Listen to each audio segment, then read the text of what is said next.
Welcome to the HotHealth training module on adding new users. In this module, you'll learn how to add and manage users, assign roles, and ensure secure access to your HotHealth site. To access user management, click on the Profile button and select Dashboard. From the dashboard, navigate to the User Management section. Here, you'll be able to view existing users, user groups, and assigned managers. To add new users, click Add or Invite Users. In the invitation interface, you can either invite individuals one by one or send bulk invitations using a CSV file. Make sure your CSV includes the first name, last name, and email address. You can also assign users to specific groups by ticking the box next to the group name.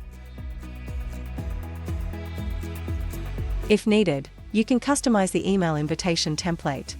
Just ensure the bookmarks for first name, last name, and the invitation URL remain unchanged to generate a valid invitation. Click Save Template to apply your changes. Once everything is ready, click Invite to send the invitations.